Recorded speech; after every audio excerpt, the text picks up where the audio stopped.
네, 설교 본문을 읽겠습니다. 요한복음 20장 27절부터 31절까지 말씀 번갈아 읽겠습니다. 도마에게 이르시되 내 손가락을 이리 내밀어 내 손을 보고 내 손을 내밀어 내 옆구리에 넣어보라. 그리하여 믿음 없는 자가 되지 말고 믿는 자가 되라. 도마가 대답하여 이르시되 나의 주님이시여 나의 하나님이시니이다. 예수께서 이르시되 너는 나를 본고로 믿느냐? 보지 못하고 믿는 자들은 복되도다 하시니라. 예수께서 제자들 앞에서 이 책에 기록되지 아니한 다른 표적도 많이 행하셨으나 같이 읽겠습니다. 오직 이것을 기록함은 너희로 예수께서 하나님의 아들 그리스도이심을 믿게 하려 함이요 또 너희로 믿고 그 이름을 힘입어 생명을 얻게 하려 함이니라. 아멘. 예, 오늘 본문을 가지고 성경이 기록된 목적이라는 제목으로 하나님 말씀 전하겠습니다. 세계 최고의 베스트셀러는 뭘까요? 예, 성경입니다. 성경. 그런데 보통 베스트셀러 그러면 아예 이제 성경을 빼고 이야기를 하는데요. 이걸 이제 비교를 해야 좀 감이 올 것 같아요. 이게 어느 정도냐? 2022년 세계 최고의 베스트셀러, 성경을 제외하고 세계 최고의 베스트셀러가 뭐냐면 우리나라에서는 우리의 끝이라고 번역된 한 소설입니다. 그러니까 전 세계에서 팔린 부수가 얼마냐? 270만 부가 넘습니다. 270만 부, 그러면 세계 1등이에요. 그게 이제 세계적인 베스트셀러, 세계 최고 2022년. 매년 바뀌겠죠. 매년 그러면 한 200만 부에서 300만 부 사이 어디에 가면은 세계 최고가 되는구나 이렇게 되는데, 그러면 2022년도에 성경은 신구약 합본이 몇 권이 팔렸느냐? 3,550만 권. 13배. 그런데 요게 이제 신구약 합본 우리가 두꺼운 성경으로만 나가지 않고 일부 소위 쪽복음이라는 거, 뭐 시편도 있고 뭐 신약 성경만 있는 것도 있고 이런 것도 있고요. 게다가 요즘은 그 온라인 성경 앱으로 많이 팔리거든요. 사람들이 성경 안 갖고 다니. 저도 뭐 지금 그렇게 몇 개 있으니까 그것까지 다 합치면 1억 6,640만 건. 네. 그러니까 세계적인 베스트셀러의 60배가 넘는 거예요. 그런데 더 놀라운 건 매년 이렇다는 거지. 매년. 네. 매년 6천만 부 빼도 매년 1억 권 이상이 팔려요. 네. 매년 1억 권 이상이 나가는 게 성경이라는 거죠. 그러니까 이게 다른 책들하고 베스트셀러 뭐 이렇게 놓을 수가 없는 겁니다. 그게 그 정도로 성경이 나가는데, 문제는 읽으세요. 문제는 읽으세요. 네. 사람들은 읽지도 않은 그 책을 왜 이렇게 살까? 네. 왜 살까? 네. 자, 기독교인들은 성경을 왜 읽을까요? 여러분들은 성경을 왜 읽으세요? 말씀이니까. 그러니까 하나님의 말씀이니까. 네, 뭐 그것도. 예. 요즘 안 읽을 때 말고 옛날 읽을 때 한번 생각해. 왜 나는 왜 성경을 읽었는가? 읽으라고 해서 그렇지. 예. 예, 뭐 1년에 1독 안 하면 간첩처럼 여기는 그 썰렁한 분위기 때문에. 예? 그리고 다 이거 뭐 그래프 같은 거 막 적어 놓잖아요. 뭐 누구 1독 했네. 누구는 벌써 2독도 했네. 막 이러는데 내가 그래도 교회 좀 다녔는데 뭐 이게 안 올라가고 있어. 네. 아직도 계속 장색이야.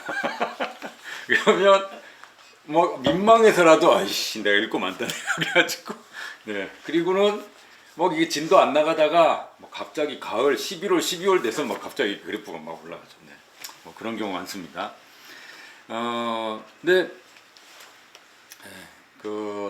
저는 예전에 이제 뭐 학교 다닐 때는 안 그랬는데 방학 때는 아버지가 그 하루에 석 장을 안 읽으면 밥을 안 줬어요. 네. 그래서 먹고 살기 위해서 어쩔 수 아침에 일어나서 빨리 성경 석장을 읽어야 돼. 성경 석장을 읽어야 아침을 먹을 수 있습니다. 네, 참 치열하게. 네, 정말 이것이 양식이다. 그걸 먹어야 내가 오늘 하루 먹고 산다. 나는 정말 생존의 열정을 가지고 네, 읽었던, 네, 뭐 그렇게라도 어쨌든 읽었어요. 네. 그렇게 읽었는데 그러고는 또 뭐 잠언은 31장까지 있으니까 하루에 한 장씩 읽으면 막 지혜가 넘치고 뭐 공부도 잘하게 된다는 새빨간 거짓말을. 네. 이제 또 그런데 또 순진하게 또 하루에 한 장씩, 그러니까 내 거 읽고 또 잠언도 꼭 머리 좋아지려고 막 읽고 네, 그렇게 하기도 했습니다. 네.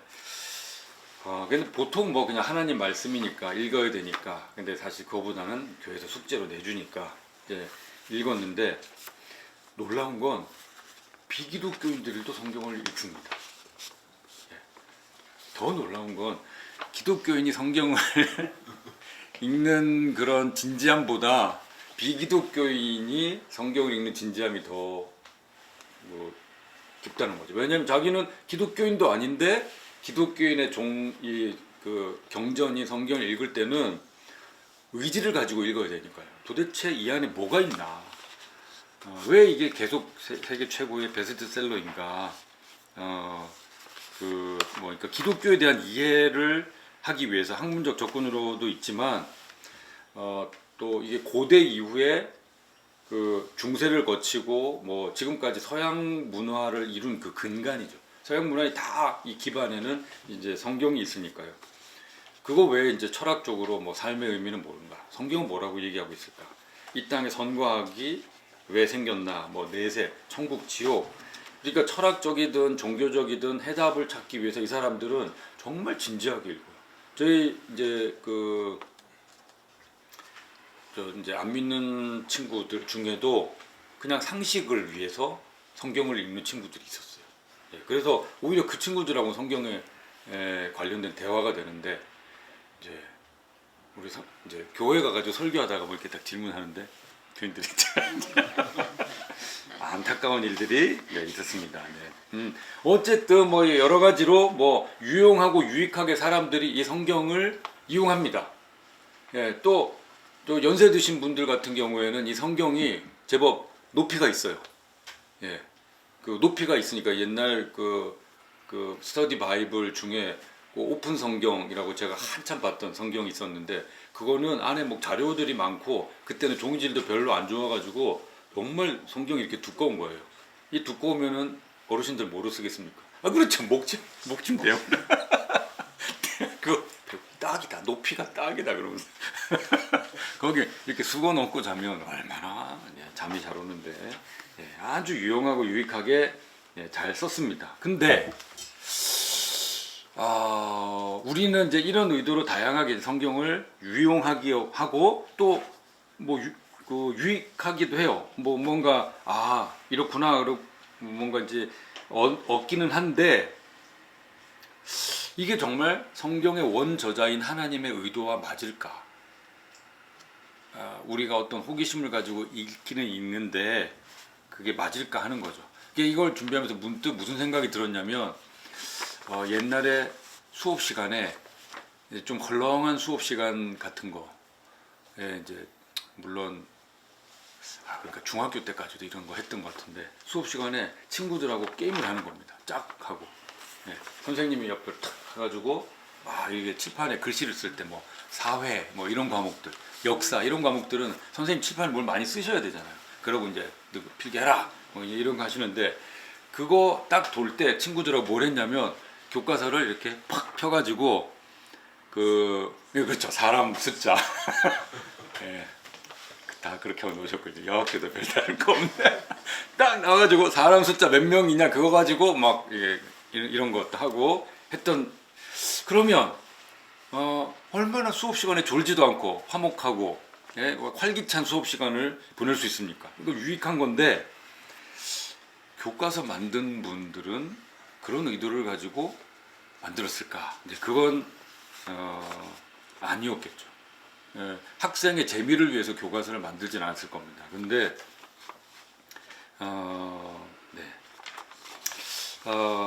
오늘 이제 이 설교의 주된 내용은 그럼 성경의 원저자, 물론 그걸 받아 쓴 성경에 이제 사람 저자도 있지만 그들에게 영감을 주셔서 이 성경을 쓰도록 한 하나님은 어떤 목적으로 이 성경을 기록하셨을까 하는 거죠.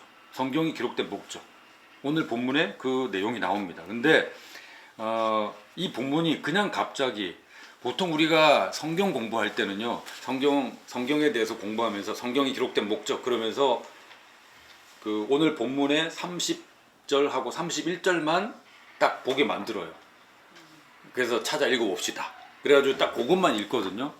그런데 그렇게 하면은 이 흐름, 이게 본문의 맥락을 모르고 구절만 빼기 때문에 좀 아쉬움이 있습니다. 그래서 저는 이제 그 위에 도마의 사례부터 이렇게 이어지도록 했는데요. 자, 우리가 지난번에 본 것처럼 부활하신 예수님이 제자들에게 나타나셨는데 공교롭게 그때 도마가 자리에 없었습니다. 그래서 다른 제자들이 예수님 봤다, 정말 살아났다, 야 정말 그 자국이 있더라 아무리 했는데도 안 믿는 거예요. 이 제자들 사이에 이게 인간관계가 참 형편없다는 걸 알 수 있습니다. 아니 모든 제자가 다 그렇다 그러면 뭐 기다 그러면 좀 해줘야 될 텐데 너희들이 아무리 그래도 나는 못 믿는다. 그 윗절에 뭐라 그랬냐면 내가 그의 손의 못자국을 보고 손가락을 그 못자국에 넣으며, 자기가 알아보겠다는 표현도 참 못됐게 하죠. 보면 예수님이 거기 못자국이 났는데 아이고야 묻잖아, 이게 아니고 손가락을 거기 넣어 보겠다는 거잖아요. 물론 뭐 이게 강조의 의미긴 하겠지만 내 손을, 이게 잔인하죠. 내 손을 그 옆구리에 넣어보지 않고는, 여러분 이 손이 사람 몸에 들어가려면 거기에 창이 얼마나 심하게 찔려서 거기가 벌어져야 이 손가락이 들어갈 수 있겠어요. 그런데 도마는 내가 그거 해봐야 되겠다는 거예요. 참 그렇습니다. 그랬는데 일주일 뒤 또 주일이 다가왔을 때 예수님이 다시 그 제자들 가운데 나타나셨어요. 이제 도마도 있는 제자들 가운데 나타나시고는 예수님이 뭐라고 하셨냐면 도마에게 내 손가락을 이리 내밀어 내 손을 보고 네 손을 내밀어 내 옆구리에 넣어보라. 여러분 만약에 여러분이 그런 내가 손을 넣어보지 않고는 난 못 믿어 그랬는데 예수님이 딱 나타나자마자 다짜고짜 네 손가락을 내밀어서 여기 넣어봐라. 그러면 기분이 어떨까요? 예? 네. 저는 이걸 읽으면서 무슨 생각이 나면 예수님도 뒤끝 있네. 야 그걸 뭐 제자들이 뭐 고자질하진 않았을 거고 그랬는데 예수님이 딱 나타나자마자 도마 보고 야 넣어봐라. 야 그러면 예수님이 뒤끝 있어요. 네. 그리하여 믿음 없는 자가 되지 말고 믿는 자가 되라. 그러면 만약에 우리가 그러면 어떻게 하겠어요? 예수님이 그렇게 말씀하시면 어떻게 하시겠습니까? 예? 그렇죠. 아니 이게 염치가 있으면 아이고 죄송합니다. 막 머리를 조아리고 죄송합니다. 아이고 믿겠습니다. 그냥 진짜 살아나셨네요. 축하드립니다. 근데 이렇게 할 것 같은데 이 도마 이 인간 보세요. 너요 또 인간은 야 이게 참 앞뒤 꽉 막힌 인간입니다. 그러니까 그렇게 얘기했는데도 안 믿었죠. 예수님이 지금 약간 뒤끝 있게 지금 이거 칭찬하려고 하신 말씀이 아니잖아요. 약간 뒤끝 있게 다 봤대잖아. 다 이 사람들 중에 나 이게 이렇게 넣고 믿은 사람 보고 믿었다고 다 증언을 하는데 너 안 믿어? 내가 이미 얘기했잖아. 내가 부활할 거라고. 그래서 부활하고 봤다고 네 동료들이 다 이야기하는데도 너 어떻게 안 믿어? 그럼 내 말도 안 믿는 거잖아. 너 보고 믿어. 그랬더니 네 그러고 이렇게 네, 자, 참 T입니다. T. 완전 T예요. 극 T. 이런 걸 보고 이제 티라미수 예, T라는 정말 너무 미숙한 거 인간관계를 어떻게 이렇게 할 수가 있어요. 예. 그러니까 이게 지금 예수님과 도마 이야기로 보지 말고 진짜 내 사건이 일어난 일로 하면 지금 이 대화들이요. 아 도마가 그랬다고 예수님 나타나자마자 야 넣어봐라 그러고 도마는 또 잘못했습니다 안 하고 또 넣어봐. 예, 참. 그리고는 믿어요. 진짜다. 진짜. 이거 왜냐면 이거 환상이 아니구나. 환상이라고 생각했을 수 있죠. 환상이 아니에요. 손에 느껴져. 그러고는 고백을 합니다. 28절에 나의 주님이시오 나의 하나님이십니다. 야 정말 예수님이 맞구나. 이분 정말 하나님의 아들 하나님이 맞구나. 나의 주님이시오 나의 하나님이시니다. 이거 정말 귀한 믿음의 고백 아닙니까? 베드로가 비슷한 고백했어요. 마태복음 16장에서 주는 그리스도시오 살아계신 하나님의 아들입니다. 이게 그 말이거든요. 그때 예수님이 그 고백을 듣고 뭐라고 했죠? 칭찬했죠. 바요나 시몬아 내가 복이 있도다. 이걸 내게 알게 한 이는 혈육이 아니요 하나님이시다. 이게 무슨 얘기냐면 야 사람으로는 이런 대답할 수 없다. 하나님이 너에게 은혜 주셔서 이런 고백을 하게 하신 거야. 너 지금 하나님 은혜를 받은 거야. 그러면서 칭찬했어요. 사람에게서 나올 수 있는 고백이 아니라는 거예요. 하나님에게서만 할 수 있는 고백. 그래서 그 기초에 예수님이 교회를 세울 거다. 이런 말씀까지 하셨는데 그러니까 예수님이 보통 하나님이십니다. 주님이십니다. 이런 고백을 하면 예수님이 뭐 병치료하고 이랬을 때 주로 칭찬을 하셨어요. 내 믿음대로 된다. 이러면서 칭찬을 하셨는데 지금 이 도마가 주는 그리스도 아니 나는 나의 주님이시요 나의 하나님이십니다. 그러면서 자기의 믿음의 고백을 했잖아요. 예수님의 반응이 뭡니까? 예, 너는 나를 본고로 믿느냐? 보지 못하고 믿는 자들이 복되도다. 이게 칭찬인가요? 아니죠. 네, 칭찬이 아닙니다. 신앙 고백을 했는데 믿음 고백을 했는데 칭찬이 아니에요. 이건 책망에 가까운 거죠. 예. 그러니까 그래서 똑같은 고백을 하더라도 이게 타이밍이 중요한 것 같아요. 타이밍이 중요한 것 같습니다. 이건 그러니까 칭찬과 책망을 가른 결정적인 요소가 뭘까? 내용은 베드로하고 도마하고 다른데 결정적인 요소가 뭐냐면 도마는 예수님의 부활을 눈으로 보고 손으로 만지고 지금 분위기가 그런데도 굳이 손가락 거기 못자국 여기 넣어보고 장자국에 넣어보고 그러고는 고백을 했어요. 여기에서 중요한 게 뭐냐면 예수님이 바라는 믿음은 눈으로 보고 손으로 만지고 그렇게 해서 믿는 게 아니고 제가 이거 말씀 한번 드렸어요. 그러면 확인이라고 확인. 믿음은 그 인격을 믿고 그분의 말씀대로 그냥 받아들이는 거예요. 그런데 내놔봐 해가지고 만져보고 통장 까봐 진짜 그렇게 찍혀있네. 그건 믿는 게 아닌 거죠. 그건 믿음이 아니고 확인인 거예요. 사실 확인. 그러니까 예수님은 그 고백을 받으시고도 너는 확인하고 믿어? 확인하지 않고 믿는 사람이 정말 믿는 거야. 그게 진짜 복된 거야 라고 말씀을 해주신 거죠. 이 배경, 요 사건을 기록하고는 30절에서 31절에서 사도 요한이 요한복음의 기록 목적을 밝힌 겁니다. 마지막까지 살아남은 이 사도 요한이 30절에서 예수께서 이런 것처럼 제자들 앞에서 이 책에 기록되지 아니한 다른 표적도 많이 행하셨다. 이 말은 요한복음에 기록된 또는 다른 복음에 기록된 이 이적들이나 말씀이 예수님께서 행하신 전부가 아니라는 거예요. 더 많이 행하셨다. 그런데 특별한 의도와 목적을 갖고 요것만 이렇게 빼가지고 요한복음을 기록했다는 거죠. 31절에 오직 이것을 기록함은 너희로 예수께서 하나님의 아들 그리스도이심을 믿게 하려 함이요 또 너희로 믿고 그 이름을 힘입어 생명을 얻게 하려 함이니라. 나사렛 예수, 이건 역사적 인물입니다. 이거는 세계 역사가 부인하지 않아요. 그런 사람이 있었다. 가짜가 아니고 진짜 실존했어요. 그런데 그런 역사적 인물인 나사렛 예수라는 사람이 그냥 평범한 사람이 아니고 하나님의 아들이고 하나님이 사람을 구원하시기 위해서 보내신다고 약속했던 특별한 존재. 옛날 그 구약식으로 하면 메시아고 신약식으로 하면 그리스도라는 것을 믿게 하기 위해서 이걸 쓴 거다라고 밝히는 거죠. 하나님께서 요한복음을 기록하신 목적이 뭐냐? 믿게 하기 위해서. 물론 모든 복음서가 이제 마태, 마가, 누가, 요한 이 4복음서가 있습니다.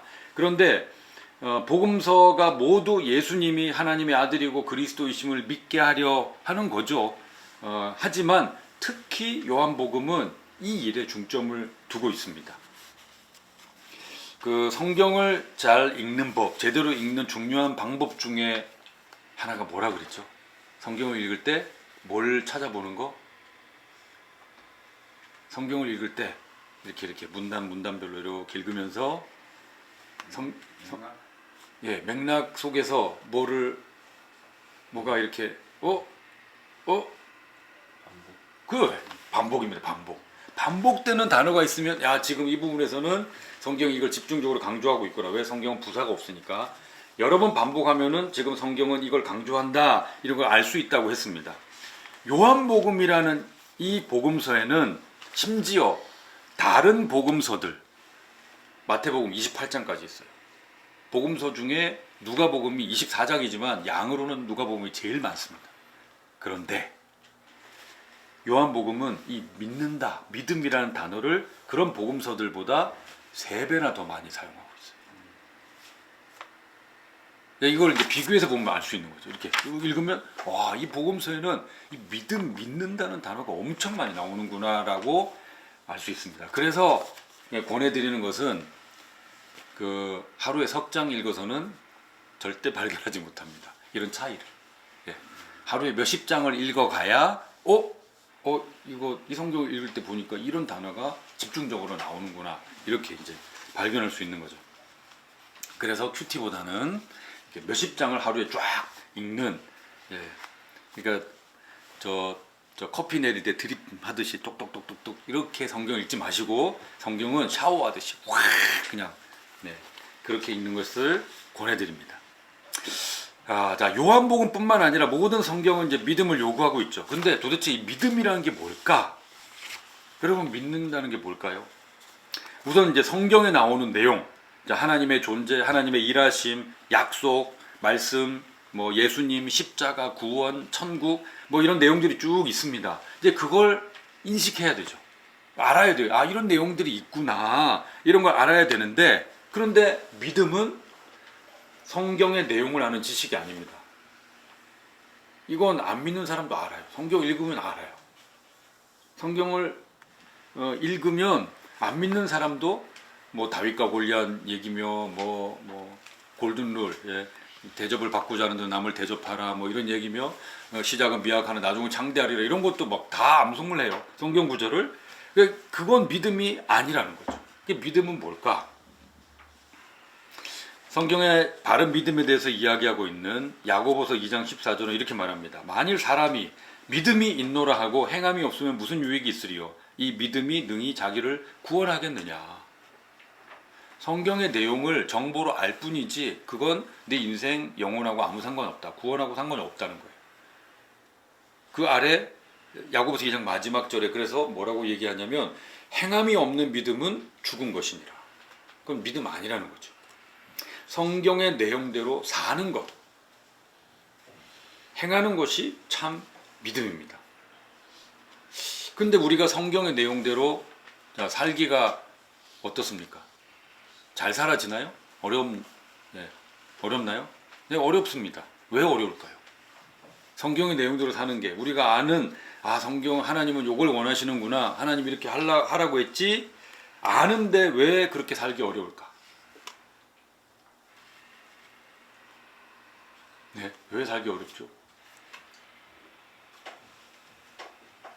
그렇게 안 살아봐서 모르시나요?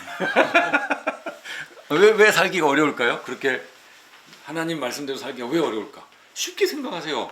여기 정답이 있는 게 아닙니다. 그냥 나는 하나님의 뜻대로 살기가 어려워. 왜? 연약해서 상당히 이게 완곡하게 이렇게. 내가 너무 잘났어. 네? 내가 너무 예, 잘났어. 네, 내가 너무 잘나서. 예. 그죠. 그러니까 내 마음대로 한 거죠. 하나님의 말씀이 여기 있는데, 에이, 그러고 제끼고 내 뜻대로 한 거예요. 이게 역시 요즘 말로 하면 선악과를 보은 거죠. 하나님, 그러니까 우리가 보통 어떻게 하냐면 하나님의 뜻하고 내 뜻하고 맞아요. 그러면 순종하겠습니다. 그리고 순종하는 것처럼 보이지만 내 뜻하고 맞으니까 내가 그거 괜찮네. 하나님의 뜻을 평가해요. 요거 괜찮네. 그리고 내가 그걸 선택을 해요. 예, 그런데 딱 놓고 봤는데 내 뜻은 A인데 하나님의 뜻은 B야. 에이, 안 되지. 그리고 B 제끼고 내 뜻대로 합니다. 왜? 왜 그럴까? 하나님의 뜻대로 하면 내 삶이 꼬일 것 같으니까. 그렇죠? 내 마음이 불편하고 내가 망할 것 같고 내가 바보 될 것 같고 손해 볼 것 같고 시간적으로 돈으로 손해 볼 것 같고 그러니까. 그런데 그렇게 살았을 때 나중에 막 10배, 성경 표현대로 30배, 60배, 100배 다 잘 되더라. 그러면 그렇게 살까요? 안 살까요? 잘 되더라. 그러면. 예? 그렇게 살죠. 나중에 정말 100% 확신만 있으면 그렇게 삽니다. 아, 예, 투자지 뭐. 그러고 살아요. 근데 왜 안 살까? 30배, 60배, 100배 잘 되는 꼴을 거의 못 봐요. 예, 하나님 말씀대로 살았는데 잘 되는 꼴이 잘 안 보이니까 그래요. 간증이란 게 있습니다. 왜 간증이 있는가? 모든 사람이 하나님 뜻대로 힘들게 살았는데 다 잘 됐다. 그럼 간증이 없어요. 필요가 없지. 네. 그래서 그걸 포기하고 그냥 자기 뜻대로 살아요. 그런데 그게 오히려 더 잘 사는 것처럼 보여요. 근데 이 사람은 자기가 손해보고 그랬는데 나중에 보니까 하나님의 은혜와 사랑을 느끼고 이렇게 하니까 그게 간증이라는 프로그램에 나오는 거죠. 그렇게 사는 사람이 드무니까, 희귀하니까 이제 그렇게 나오는 겁니다. 그런데 요한복음은 또 요한복음을 비롯한 이 성경이 무엇을 말하고 있는가? 먼저는 하나님, 예수님에 대해서 말씀하세요. 하나님, 곧 예수님이 우리를 구원하시기 위해서 기꺼이 망하시지 않았느냐. 그분이 하나님이신데 이 땅에 이 육신을 입고 내려오셔가지고 그 봉변을 당하시고 결국은 죽기까지 하지 않았느냐. 우리 구원하려고. 다른 사람들에게 조롱당하고 손가락질 당하는 바보 되는 일을 당하지 않으셨느냐. 우리를 위해서. 그런데 그런 사랑을 받았다면, 그런 구원을 받았다면 어떻게 나의 지금 이 이해관계를 그 하나님보다 더 우선할 수 있겠는가? 그걸 우리에게 호소하고 있는 거죠. 성경이. 그걸 참 믿음이라고 할 수 있는가? 하나님과 우리가 이런 관계가 생겼어요. 보니까. 그래가지고 그 구원이 이런 관계가 생겼는데 지금 내 이해관계 때문에 잠깐만 여기 이 시점에서는 잠깐 뒤에 있으시길 바랍니다. 조금 이따 봅시다. 그러고 뒤로 제끼고 지금 내 이해관계를 먼저 챙기는 이걸 참 믿음, 참 관계, 하나님을 아버지라 부르는 그러니까 예수님을 주님이라고 부르는 그 관계라고 할 수 있겠는가? 그걸 믿음이라고 할 수 있겠는가라고 생각해 봐야 된다. 그런 의미에서 믿음은 내가 하나님으로부터 받은 사랑에 대해서 올바르게 반응하는, 그 사랑이 진짜라면, 그 사랑이 실체라면 거기에 반응하는 내 손해가 있음에도 불구하고 용기 있는 선택이라는 겁니다. 선택하고 그걸 삶으로, 행동으로 옮기는 용기. 선택, 용기, 행동. 이게 믿음. 사실은 우리 실생활에서 나타나는, 드러나는 믿음의 실체라는 겁니다. 용기, 선택, 행동. 말씀을 맺겠습니다. 성경, 특히 요한복음이 기록된 목적은 무엇인가? 믿음이에요. 지금 요한복음 이 성경 설교 순서가 보니까 106번째. 요한복음 말씀을 계속 듣는 여러분들에게는 이 믿음이 과연 있을까요? 제가 지금 이제 선택이라고 말씀을 드렸는데, 믿음의 선택, 바른 선택을 하려면 뭘 알아야 됩니다. 제대로 알고 바른 기준이 있어야, 이게 나한테 손해가 되지만 그래도 하나님 말씀이 이거니까 내가 이거 선택해야지 라고 생각할 수 있는 근거가 되죠. 이게 없이 그냥 앞에서 막 이렇게 한다고 갑시다 이렇게 되면 맹목이에요. 그거는 건강한 믿음이라고 볼 수 없습니다. 자, 마태복음 7장 11절에 너희가 악한 자로도 좋은 것으로 자식에게 줄 알거든 하물며 하늘에 계신 너희 아버지께서 구하는 자에게 좋은 것으로 주시지 않겠느냐 그러셨어요. 또 야고보서 1장 5절에는 너희 중에 누구든지 지혜가 부족하거든 모든 사람에게 후히 주시고 꾸짖지 넌 지금 이런 걸 구하냐가 아니고 꾸짖지 아니하시는 하나님께 구하라 그리하면 주시리라. 믿음은요 그냥 성경을 읽기만 한다고 저절로 생기지 않습니다. 기도가 필요합니다. 간구가 필요합니다. 성경에 보면 그런 구절들이 가끔 있어요. 저의 믿음 없는 것을 불쌍히 여겨 주십시오. 그렇게 예수님께 호소하는 장면이 나옵니다. 저의 믿음 없음을 불쌍히 여겨 주십시오. 제가 믿음이 없습니다. 그럴 때 예수님이 믿음을 주십니다. 기도가 필요하다는 거죠. 우리가 그냥 이런 생활을 하고 있기 때문에 당연히 우리에게 믿음이 있다고 생각하지 마시고 시시때때로 믿음을 구하시기 바랍니다. 하나님, 저는 믿음이 없는 것 같습니다. 용기 있는 선택을 하고 용기 있는 행동을 할 수 있는 믿음을 주십시오. 저의 믿음 없음을 불쌍히 여겨 주십시오 하는 이런 솔직한 기도가 우리에게 필요하겠습니다. 성경을 통해서 하나님과 우리를 향한 이 사랑을 알아가는 기쁨을 누리고 또한 우리의 그 삶을 통해서 예수님을 닮고 예수님과 동행하는 그 선택을 하는, 어떤 때는 정말 우리에게 손해로 다가온다 할지라도 예수님을 닮고 예수님과 동행하기 때문에 예수님을 따르기 때문에 기뻐할 수 있는 저와 여러분이 되기를 우리 주 예수 그리스도 이름으로 축원합니다. 아멘.